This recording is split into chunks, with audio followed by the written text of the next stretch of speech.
Good morning students.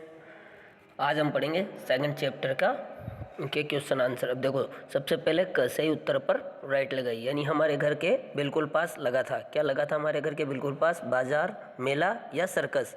तो इसमें आएगा मेला। हमारे घर के बिल्कुल पास मेला लगा था। उन्हीं दिनों हमारे घर कौन आए थे? मामा जी, चाचा जी या मौसा जी? तो इसमें आंसर आएगा चाचा जी। उन्हीं दिनों हमारे घर चाचा जी आए थे। खाना खाना चाहिए, घर का, होटल का या ढाबे का? तो घर का खाना खाना चाहिए। हम घूमेंगे बस में, मिनी रेल में या कार में? तो हम मिनी रेल में घूमेंगे। ठीक है ना, इसका आंसर है मिनी रेल। रिक्त स्थान भरिए। तो मेले में पहुंचकर हम दंग रह गए, इसमें आएगा मेले। बाहर का खाना खाने से बीमारियां हो जाती है। हम मेला देखेंगे और झूला झूलेंगे। मैं सब पता करके आया हूँ। ठीक है ना, इसमें पता, इसमें मेला, इसमें खाना और मेले। ठीक है। उसके बाद है किसने किससे कहा। देखो, हमें मेला देखना है। किसने कहा? बच्चों ने चाचा जी से। तुम लोगों को पढ़ना तो है नहीं, ये किसने कहा? चाचा जी ने बच्चों से। अब कहाँ चलोगे? चाचा जी ने कहा बच्चों से। मेले में कितनी लूट मस्ती है?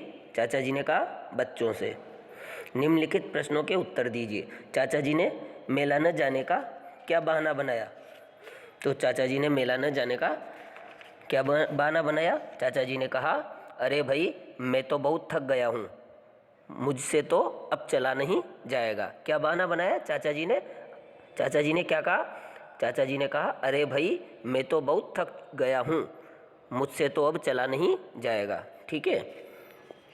सेकंड है, चाचा जी ने बाहर का खाना खाने के क्या नुकसान बताए? बाहर का खाना खाने के क्या नुकसान बताए चाचा जी ने?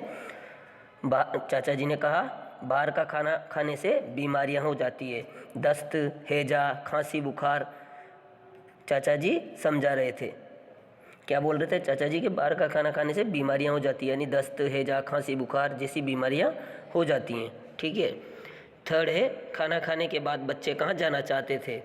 तो खाना खाने के बाद बच्चे, हम सर्कस देखेंगे और झूला झूलेंगे। कहाँ जाना चाहते थे? सर्कस देखने और झूला झूलने। ठीक है। फोर्थ है, बच्चे खिलौने क्यों नहीं खरीद सके? तो बच्चे खिलौने क्यों नहीं खरीद सके? इसका आंसर है कुल कितने पैसे हुए, यानी बच्चे खिलौने इसलिए नहीं खरीद सके। कुल कितने पैसे हुए? चाचा जी ने दुकानदार से पूछा। साहब, कुल 130 रुपये हुए। कौन बोला? दुकानदार बोला। अरे सही दाम लगाओ न, एक दाम वाली दुकान है साहब, 70 रुपये में दे दो। नहीं साहब, अच्छा चलो 80 में दे दो। कोई बात नहीं साहब, आप दूसरी दुकान देख लें। सोच लो भाई। सोच लिया साहब, मुझे नहीं देने। यानी कि वो पैसे ज़्यादा लगा रहा था और चाचा जी कम पैसे में सामान लेना चाहते थे, इसलिए उन्होंने खिलौने नहीं खरीद सके वो। नेक्स्ट है, क्या बच्चे चाचा जी के साथ फिर कभी घूमने जाएंगे? कारण बताइए। हम चाचा जी की सोच से खिन्न हो गए। चाचा जी कई दुकानों पर जाते, मोल भाव करते, आगे चल देते। चाचा जी अब घर चलिए। मैंने कहा, अच्छा चलते हैं। तुम लोगों ने मेले के खूब मज़े लूट लिए होंगे। हम सब एक दूसरे को देखते ही रह गए। यानी चाचा जी ने न तो खिलौने खरीदने दिए और ना ज़्यादा आनंद लेने दिया मेले का, तो बच्चे उनसे खिन्न हो गए। उन्होंने सोचा, चाचा जी ना तो दुकान से खिलौने लेने देते हैं और ना ही घूमने देते हैं, यानी चाचा जी ने दुकानों पर जाते, मोल भाव कराते और आगे चल देते। तो इसलिए बच्चों ने चाचा जी के साथ फिर घूमने का नहीं सोचा।